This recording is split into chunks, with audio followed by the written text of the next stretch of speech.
So far, whatever treatment unit we have discussed, in that we observed that the sludge production is more. The main question is the disposal of sludge. So in this particular video, we will be discussing the treatment and disposal of sludge. This part is divided into two parts.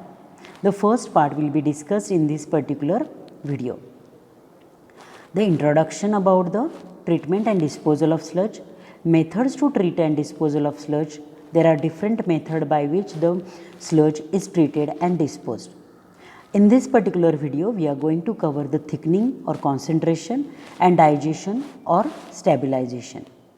So, there is a flow sheet in which the sludge is treated. First of all, the sludge is sludge is thickened, then it is digested.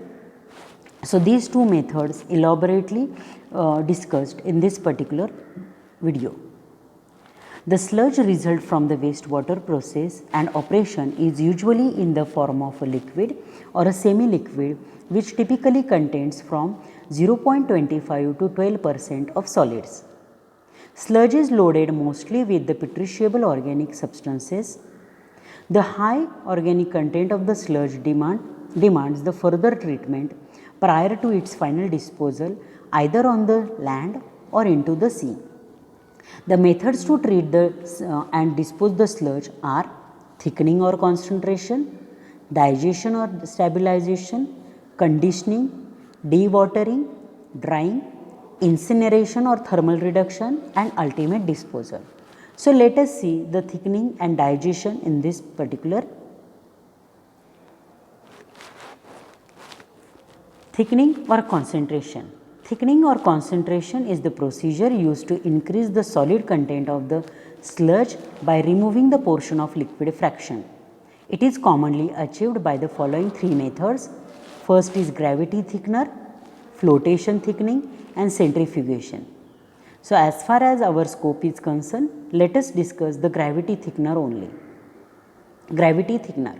Gravity thickener is the thickening is accomplished in the tank, similar in the design to the conventional sedimentation tank. As you can see the figure, it is same as that of the conventional sedimentation tank. Thickener are either continuous flow or fill and draw type with or without addition of chemical. Either the chemicals are added or not. The thickeners or the sedimentation tank are now it is called as a thickener. It may be a continuous flow or fill and draw type. It may be of any type as same as the conventional sedimentation tank. Continuous flow type thickener are mostly deep circular tank with the side water depth of about 3 meter and steeply sloping hopper bottom.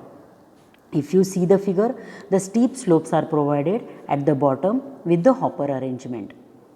Diluted sludge is fed to the center feed wall. The feed sludge is allowed to settle and compact. The thickened sludge is withdrawn from the bottom of the tank. Tank wall support a truss type scraper arm. Stir the sludge gently, thereby opening of the channel for water to escape and promote the densification. Continuous supernatant flow that result is returned to the primary settling tank. Thickened sludge that collect on the bottom of the tank is pumped to the digester or dewatering equipment as required, and hence storage space must be provided for the sludge. Sludge digestion or the stabilization. Sludge digestion or stabilization is the biological process in which organic matter present in the sludge is decomposed by the microorganism and is stabilized. It is accomplished in the sludge digestion tank or digester, which are usually cylindrical tank. Principal purpose of the sludge digestion is to reduce its petrishability or offensive odor, pathogenic content, and to improve its dewatering characteristics. So, the sludge coming out from the thickened still contains certain moisture. Along with that, it contains the organic matter which are highly petrishable. So, it is very essential that organic matter should be stabilized by the anaerobic or aerobic process first. So the same thing or the same process is carried out in the sludge digestion unit. The first is anaerobic digestion. It is a biological decomposition of organic matter in the absence of oxygen, as we all know. Anaerobic digestion consists of two distinct stages which is simultaneously in the digesting sludge. The first stage, known as acid fermentation, consists of hydrolysis and liquefaction of higher molecular weight organic compound and conversion to the organic acid by acid forming bacteria. Second, that is acetic acid, propionic acid and butyric acid are the most common end product in this first stage.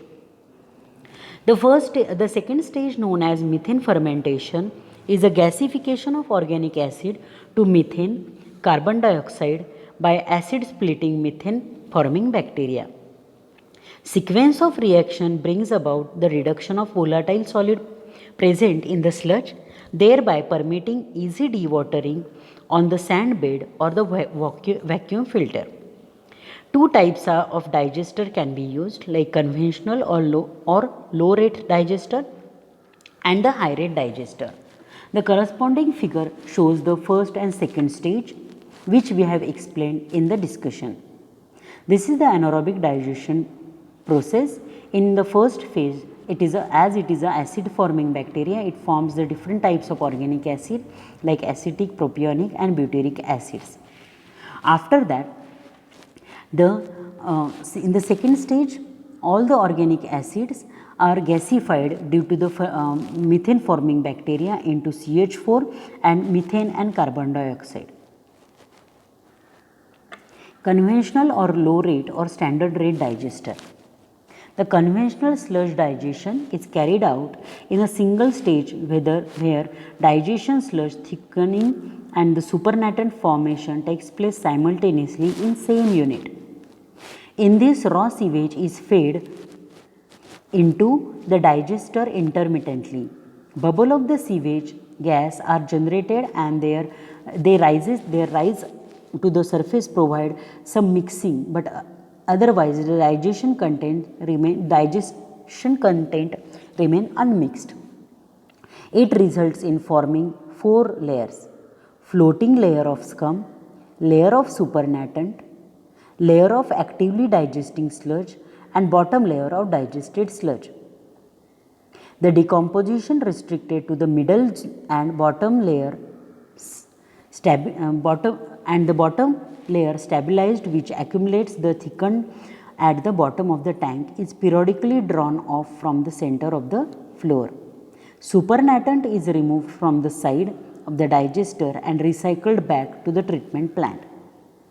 Here you can see the cross section of typical standard rate filter.